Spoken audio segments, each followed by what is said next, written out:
The birth of Ganesha. Parvati's loneliness. While Shiva meditated in the ether, Parvati felt as empty as a moonless sky. The longing. Her tears fell into the Ganges river, and with its sacred clay, she molded a figure. The clay child.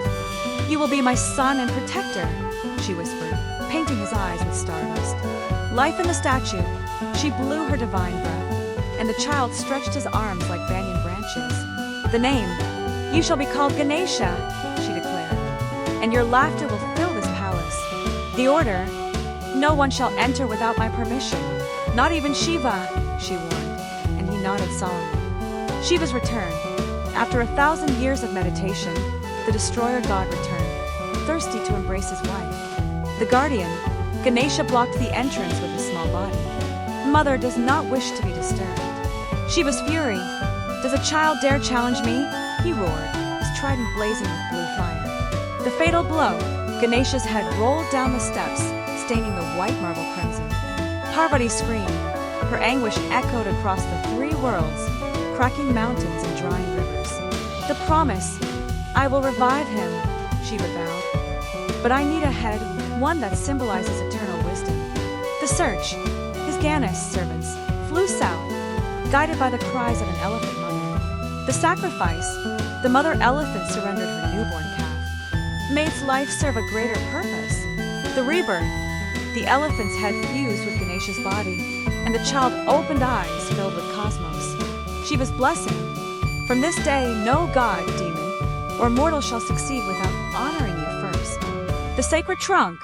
Parvati kissed her son's trunk, infusing him with the power to remove obstacles. The first miracle. Ganesha turned stones into sweet lattice to comfort his mother. Indra's wrath. The king of gods sent a storm to test the child, but Ganesha drank it with his trunk. The lesson. Humility is stronger than lightning. Ganesha laughed, and Indra bowed to him. Bond with mortals. Ganesha wrote the Mahabharata with his broken tusk, teaching that imperfection is divine. The festival. Every year, during Ganesh Chaturthi, devotees immerse his statues in rivers, honoring his cycle of death and rebirth. The symbol. His elephant head represents the soul, Atman, and his human body, Jivatman, united in harmony. The meditation. Sages whisper that closing one's eyes reveals Ganesha's laughter in the lake. The prophecy. One day, when the world forgets to love, Ganesha will weep, and his tears will birth a new universe. The Temple of Morgan. Here, Ganesha appears as Mayureshvara, riding a peacock that devours serpents, symbolizing ego. The favorite offering, Durva grass, whose 3 blades represent mind, body, and spirit. The mouse's vehicle, his mount, a tiny rodent, teaches that even the insignificant can bear the divine. The mantra, Om Gam Ganapate Nama, a syllable that opens paths. The legacy. Ganesha is reborn each time a parent forgives, a child obeys, or a foe becomes a friend. The legend of King Vikram and the dried leaves. The kingdom of Kushalpura. Its fields were fertile, but Vikram's heart was a desert. Arrogance.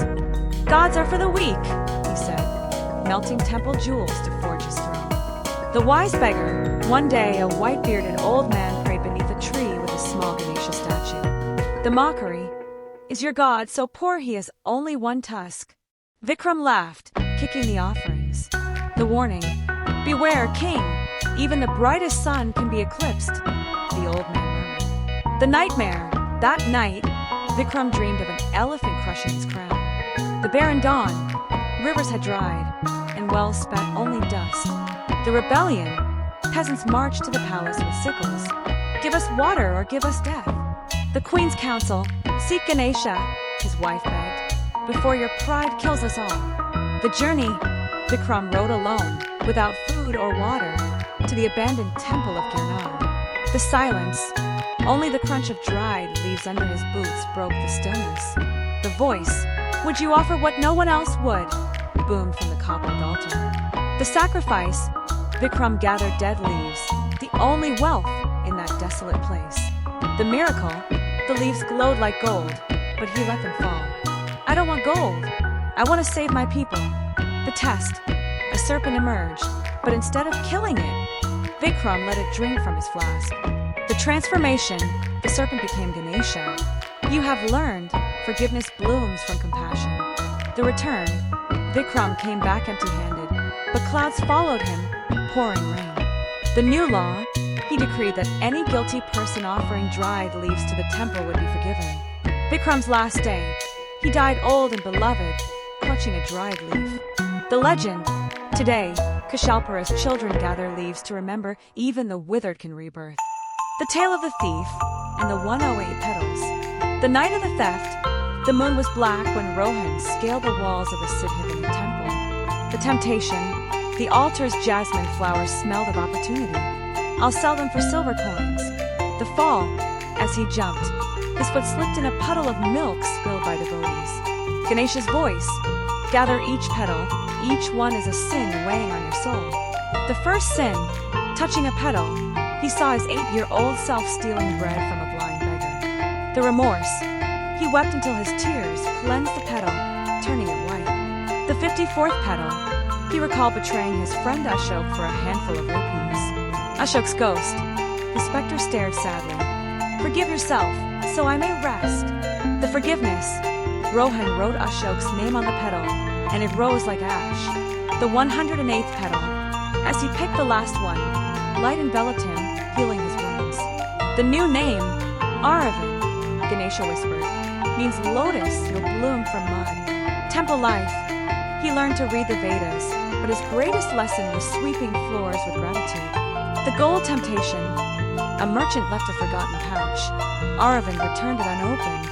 Encountering his past, a thief boy entered the temple. Why don't you steal? He asked. The teaching, Aravind gave him a petal. Gather your mistakes before they drown you.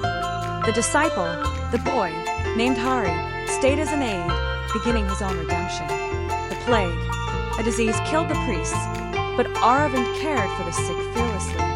Ganesha's protection, not a single cough touched him, statues oozed sandalwood oil to heal. Aravind's death, he departed old, smiling, a petal in his hand. The shrine, where his body fell, a kadamba tree grew, its flowers bearing 108 petals. The tradition, repentant thieves leave their tools here, vowing to begin anew. The blacksmith and the curse bell. On the outskirts of Ujjain lived Rajan, an arrogant blacksmith who forged weapons for kings. One day, a merchant asked him to craft a bell for a temple. It'll be India's most beautiful, Rajan boasted. But as he shaped the bronze, his envy of priests corrupted him. He melted stolen gold into the metal. The night he finished the bell, it rang alone, and everyone in the village dreamed of serpents devouring their wealth. By dawn, crops rotted, and children forgot their parents' names. The bell was cursed. Rajan, desperate, journeyed to Ganesha's temple in a storm. How do I break the curse? He begged. Ganesha appeared as a boy with an elephant's head and said, melt the bell into 1,000 nails. Drive them into your workshop. As he obeyed, Rajan found each nail pulled a selfish memory from his mind. Greed, lies, envy.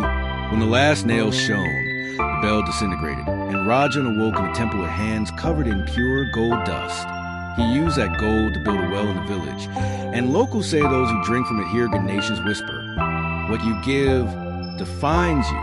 I'm sure you'll love this story as much as the first one. Take your time to enjoy it, and if you like it, don't forget to subscribe, share, and comment, so the group can continue creating more stories like this one. Thanks to you for being part of this adventure. Enjoy the story of baby Ganesha.